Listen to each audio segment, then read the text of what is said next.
आता पाहूयात टॉप 9 राजकीय बातम्या। खरात प्रकरणात बदनामी केल्याचा आरोप करत चाकणकरांची दिल्ली कोर्टात याचिका। चाकणकरांकडून आशा मिरगे, ठोंबरे, अंधारे, दमानी यांना नोटिसा, तर चाकणकरांना कोर्टात उघडं पाडणार रुपाली ठोंबरेंचं आव्हान। एवढा कायदा तकलादू नाहीये की त्यांनी दाखल केलेली ही कायदेशीर विनाकारांची जी दहशत आहे त्याला आम्ही कोणीही भीक घालत नाही। रुपाली चाकणकरांच्या पप्पांचा कायदा नाहीये, तुमच्या आमच्या बापाचा म्हणजे डॉक्टर बाबासाहेब आंबेडकरांच्या संविधानानुसार कायदा चालतो। 2022 नंतर ज्या पद्धतीचा संघर्ष अपेक्षित होता तो दिसला नाही। उद्धव ठाकरेंनी संघटनेकडे लक्ष दिलं नाही म्हणून हा निर्णय घ्यावा लागला। खासदार संजय जाधव यांचं वक्तव्य। संघटनेकडे लक्ष द्यायला हवं होतं की त्यांच्याकडून देण्यात आलं नाही आणि म्हणूनच कार्यकर्त्यांमध्ये दिवसेंदिवस नैराश्य वाढत गेलं आणि ह्याच्यातून काही लोकप्रतिनिधी पदाधिकारी हे दिवसेंदिवस सत्ताधारी पक्षाकडे वळते झाले आणि त्याच प्रकारानं आम्हाला सुद्धा ह्या भूमिका घ्याव्या लागल्या आहेत। राष्ट्रवादी पक्ष नव्हता, टोळी होती। सदाभाऊ खोत यांचा पवारांच्या राष्ट्रवादीवर निशाणा। महायुतीच्या नेत्यांनी या टोळीपासून सावध राहावं। पवारांची राष्ट्रवादी आता फुटायला लागली आहे, खोतांचा टोला। राष्ट्रवादी हा काही पक्ष नव्हता, ही टोळी होती आणि ही टोळी हळूहळू फुटायला लागलेली आहे। बऱ्याच अंशी ती फुटलेली आहे। महायुतीतल्या आमच्या सगळ्या नेत्यांना सांगेल की या टोळीपासून सावध राहा। सिंधुदुर्गमध्ये राजू शेट्टींच्या नेतृत्वामध्ये जलसमाधी आंदोलन। प्रस्तावित अणुऊर्जा प्रकल्पाविरोधात जलसमाधी आंदोलन। आंबा काजू नुकसान भरपाई संदर्भात आंदोलक आक्रमक।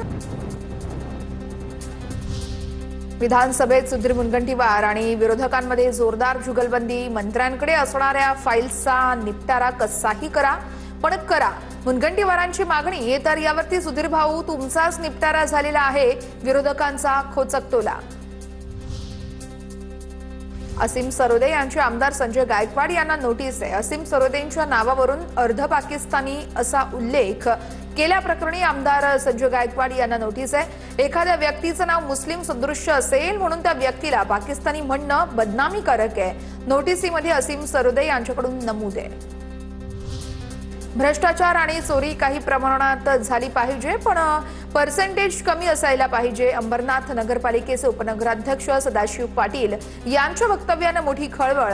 तर पत्रकारांनी वक्तव्याचा जाब विचारल्यानंतर पत्रकारांनाच दमदाटी। दरम्यान नगराध्यक्ष तेजश्री करंजुले यांच्याकडून वक्तव्याशी सहमत नसल्याची प्रतिक्रिया।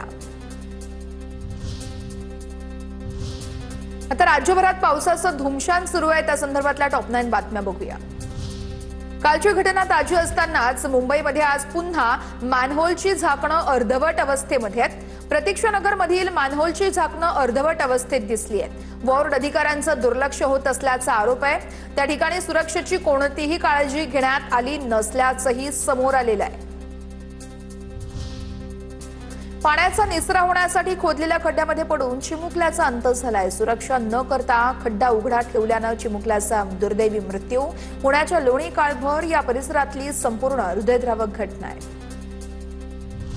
मीरा भाईंदरमध्ये नारळाचं झाड कोसळून जखमी झालेल्या व्यक्तीचा मृत्यू। 2 दिवसांपूर्वी मुसळधार पावसात नारळाचं झाड दुचाकीवरती कोसळल्यानं 35 वर्षीय राहुल पाटील हे जखमी झाले होते।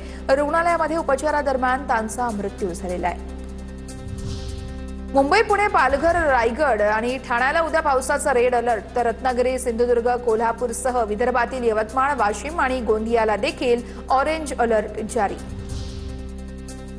राज्यातील घाटमाथ्यासाठी पुढील 4 दिवस रेड अलर्ट आहे। येत्या 4 ते 5 दिवसात विक्रमी पावसाचा अंदाज आहे। पुणे हवामान खात्याचा यावेळेस विभाग प्रमुखांची ही माहिती आहे। जूनमधील कमी झालेल्या पावसाची पोकळी भरून निघण्याची दाट शक्यता आहे। रायगडमध्ये मुसळधार पावसामुळे नद्यांच्या पाणी पातळीमध्ये वाढ। गांधारी आणि सावित्री नद्यांच्या पाणी पातळीवरती प्रशासनाची नजर आहे। महाडमध्ये पूरस्थितीचा धोका कायम आहे। रायगडमध्ये अंबा नदीने धोका पातळी ही ओलांडलेली आहे। नदीकाठच्या गावांमध्ये सतर्कतेचा इशारा आहे। अंबा नदी 9 मीटरची धोका पातळी ओलांडून 9.15 मीटरवर पोहोचली आहे। रत्नागिरी जिल्ह्याला मुसळधार पावसानं झोडपलं. वाशिष्ठ नदीची पाणी पातळी वाढली आहे. 4 दिवस कोसळत असलेल्या पावसामुळे नदीची पाणी पातळी वाढलेली आहे. कल्याण डोंबिवलीतील सर्व शाळांना उद्या सुट्टी जाहीर. हवामान खात्याकडून मुसळधार पावसाचा इशारा. विद्यार्थी शिक्षकांच्या सुरक्षेसाठी केडीएमसी शिक्षण विभागाचा आदेश आहे.